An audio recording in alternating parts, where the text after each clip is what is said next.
Hola a todos, mi nombre es Roberto Sánchez, trabajo en el Instituto de Investigación en Luz, Ambiente y Visión, que es un instituto de doble dependencia del CONICET y la Universidad Nacional de Tucumán.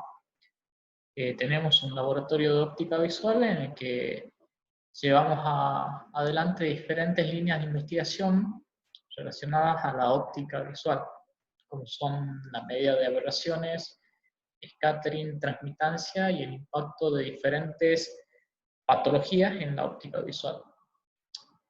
El tema que les presento hoy es la implementación de un nuevo índice para la medida del scattering intraocular.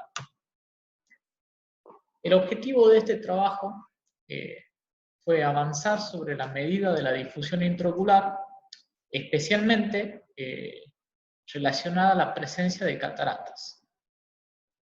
El análisis de este índice de difusión intraocular en el dominio de las frecuencias espaciales y proponer un índice confiable y objetivo de difusión intraocular calculado a partir de medidas no invasivas.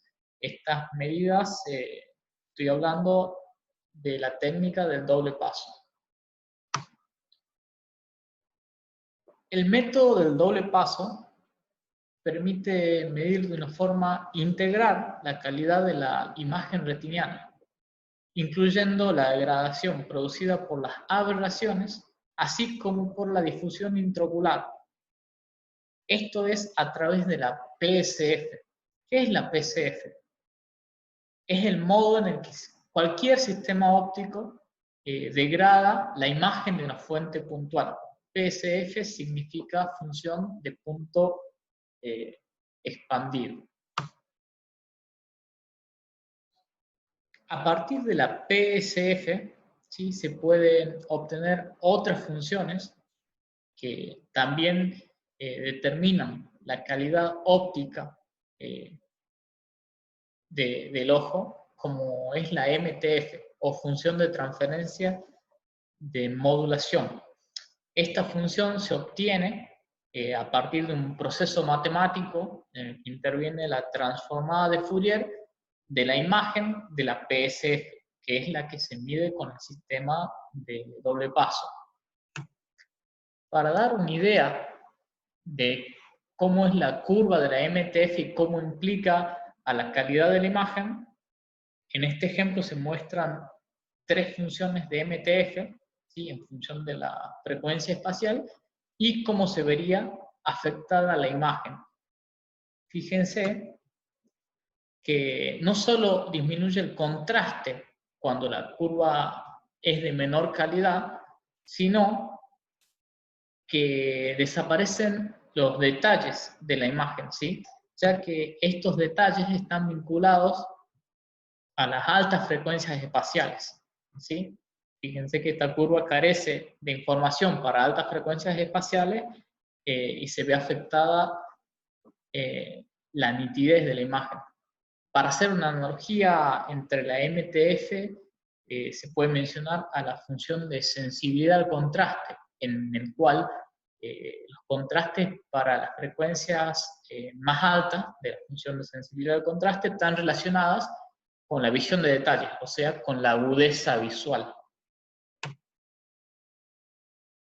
En un trabajo del año 2011 ya se había propuesto un índice para la medida de difusión intraocular para caracterizar el avance de cataratas a partir de medidas de doble paso.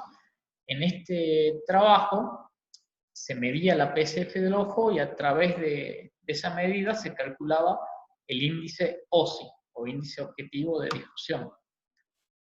En la definición de este índice interviene una región periférica debajo de la curva de la PSF, ¿sí?, precisamente entre 12 y 20 minutos de arco, y el cociente con una región central, que es un disco de un minuto de arco.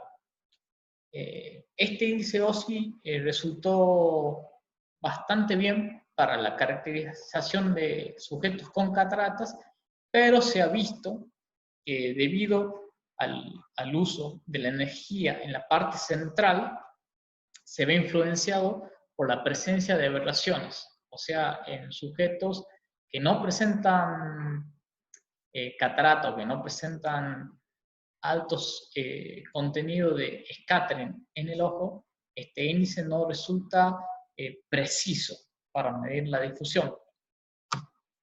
Para salvar este problema, recientemente, en el año 2019, se ha propuesto otro índice de difusión, el FSI3, ¿sí?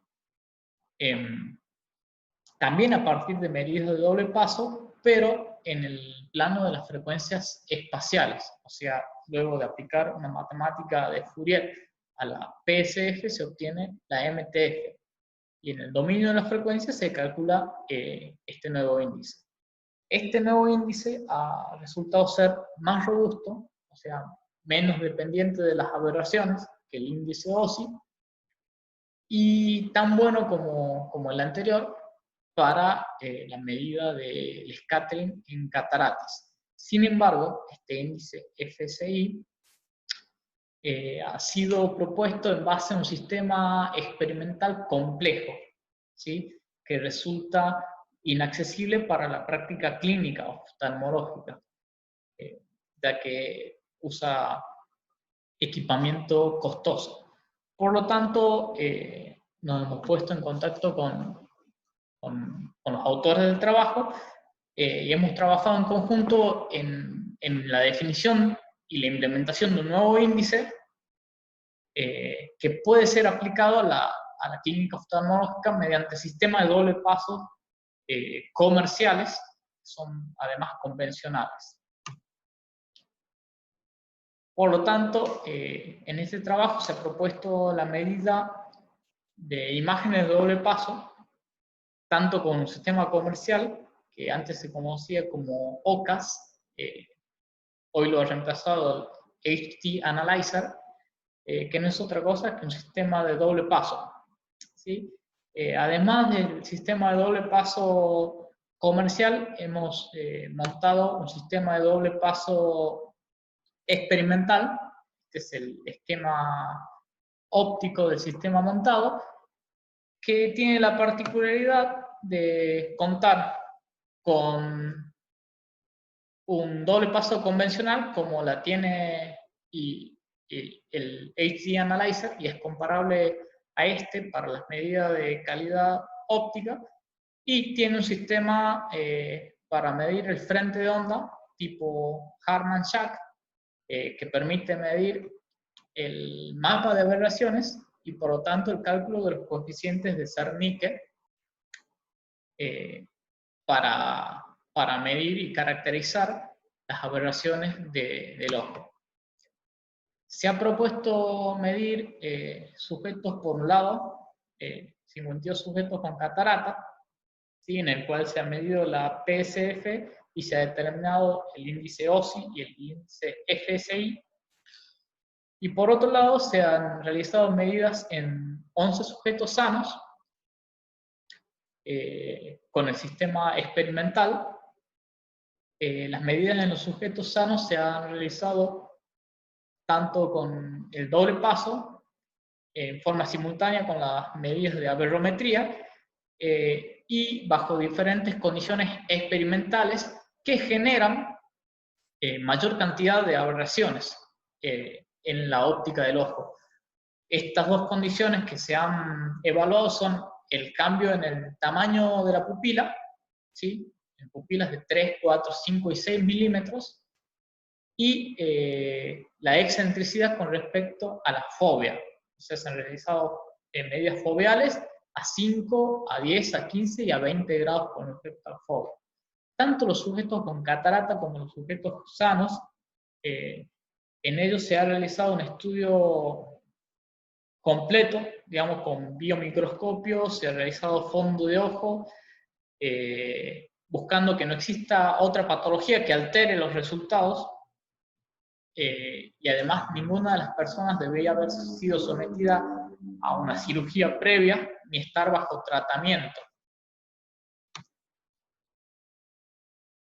En esta tabla muestro un poquito el resumen de las medidas en el grupo de control, son los sujetos sanos, y en el grupo de cataratas, los sujetos con cataratas se han caracterizado de acuerdo al grado de avance, usando el sistema LOX3, en NO2, NO3, NO4 y NO5, son todos sujetos con catarata nuclear, y se ve que a medida que aumenta el grado de avance de la catarata, también aumenta el valor medio de los índices, tanto del índice OSI como del índice FSI.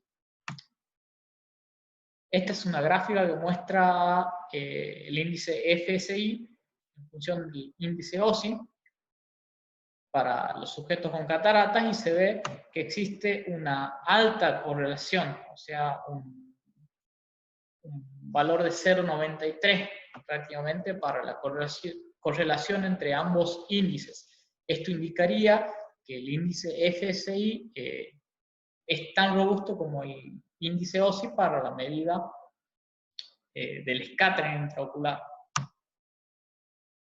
En el caso de los sujetos sanos, ¿sí?